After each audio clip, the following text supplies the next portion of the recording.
ಚಿತ್ರದುರ್ಗ ಉಸ್ತುವಾರಿ ಸಚಿವ ಡಿ ಸುಧಾಕರ್ ವಿಧಿವಶ. ಸಚಿವ ಡಿ ಸುಧಾಕರ್ ವಿರುದ್ಧ ನಡೆದಿದ್ದ ವಾಮಾಚಾರ. ಕೆಲ ದಿನಗಳ ಹಿಂದೆ ವಾಮಾಚಾರದ ಕುರುಹು ಪತ್ತೆ. ಚಳ್ಳಕೆರೆ ಪಟ್ಟಣದ ಡಿ ಸುಧಾಕರ್ ಮನೆ ಬಳಿ ಪತ್ತೆಯಾಗಿದ್ದು, ಚಿತ್ರದುರ್ಗ ಜಿಲ್ಲೆ ಚಳ್ಳಕೆರೆ ಪಟ್ಟಣದ ಸಹೃದಯ ಬಳಿ ಪತ್ತೆ. ತಾಮ್ರದ ಪತ್ರ, ನಿಂಬೆಹಣ್ಣು ಮತ್ತು ಮಾಂಸದ ತುಂಡು ಬೋರ್ವೆಲ್ ಬಳಿ ಪತ್ತೆ. ಆ ವಿಡಿಯೋ ಈಗ ಎಲ್ಲ ಕಡೆ ವೈರಲ್.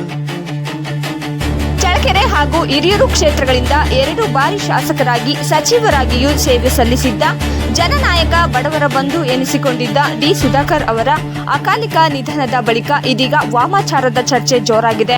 ಅನಾರೋಗ್ಯದಿಂದ ಮೃತಪಟ್ಟ ಸುಧಾಕರ್ ಅವರಿಗೆ ಸರ್ಕಾರದ ಗೌರವಗಳೊಂದಿಗೆ ಅಂತಿಮ ನಮನ ಸಲ್ಲಿಸಲಾಗಿದ್ದು, ಮುಖ್ಯಮಂತ್ರಿ ಸಿದ್ದರಾಮಯ್ಯ, ಉಪಮುಖ್ಯಮಂತ್ರಿ ಡಿಕೆ ಶಿವಕುಮಾರ್ ಸೇರಿದಂತೆ ಹಲವು ಸಚಿವರು ಹಾಗೂ ಗಣ್ಯರು ಅಂತಿಮ ವಿಧಿವಿಧಾನಗಳಲ್ಲಿ ಭಾಗವಹಿಸಿದ್ದರು. ಚಳ್ಳಕೆರೆಯ ಇಕ್ಕಟ್ಟಾದ ಪ್ರದೇಶದಲ್ಲಿರುವ ಜೈನ ರುದ್ರಭೂಮಿಯಲ್ಲಿ ಸಕಲ ಸರ್ಕಾರಿ ಗೌರವಗಳೊಂದಿಗೆ ಅಂತ್ಯಕ್ರಿಯೆ ನೆರವೇರಿತು. ಈ ನಡುವೆಯೇ ಸಚಿವರ ನಿವಾಸದ ಸಮೀಪ ಪತ್ತೆಯಾದ ಕೆಲವು ವಿಚಿತ್ರ ವಸ್ತುಗಳು ಹೊಸ ಚರ್ಚೆಗೆ ಕಾರಣವಾಗಿವೆ.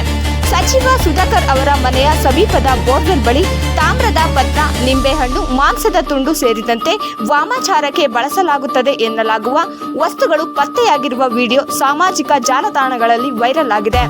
ಈ ವಸ್ತುಗಳನ್ನು ಮನೆಯ ಕೆಲಸಗಾರ ಚಂದ್ರು ಮೊದಲಿಗೆ ಗಮನಿಸಿದ್ದು, ಬಳಿಕ ಹೊರತೆಗೆದು ಜನರಿಗೆ ತೋರಿಸಿದ್ದಾನೆ ಎನ್ನಲಾಗುತ್ತಿದೆ.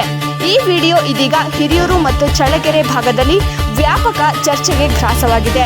ಇದು ಸಾಮಾನ್ಯ ಪೂಜೆಯಲ್ಲ, ಉದ್ದೇಶ ಪೂರ್ವಕವಾಗಿ ವಾಮಾಚಾರ ಮಾಡಲಾಗಿದೆ ಎಂದು ಕೆಲವರು ಹೇಳುತ್ತಿದ್ದರೆ, ಮೂಢನಂಬಿಕೆಗೆ ಸಾವನ್ನು ಜೋಡಿಸುವುದು ಸರಿಯಲ್ಲ ಎಂದು ಇನ್ನೂ ಕೆಲವರು ಅಭಿಪ್ರಾಯ ವ್ಯಕ್ತಪಡಿಸುತ್ತಿದ್ದಾರೆ. ಗ್ರಾಮೀಣ ಪ್ರದೇಶಗಳಲ್ಲಿ ಶತ್ರುಗಳ ವಿರುದ್ಧ ಸೇಡು ತೀರಿಸಲು ನಿಂಬೆಹಣ್ಣು, ತಾಮ್ರದ ಪತ್ರ, ರಕ್ತ ಅಥವಾ ಮಾಂಸದ ತುಂಡುಗಳನ್ನು ಬಳಸಿಕೊಂಡು ನಿಗೂಢ ಶಕ್ತಿಗಳ ಆರಾಧನೆ ನಡೆಸುವ ನಂಬಿಕೆಗಳಿವೆ.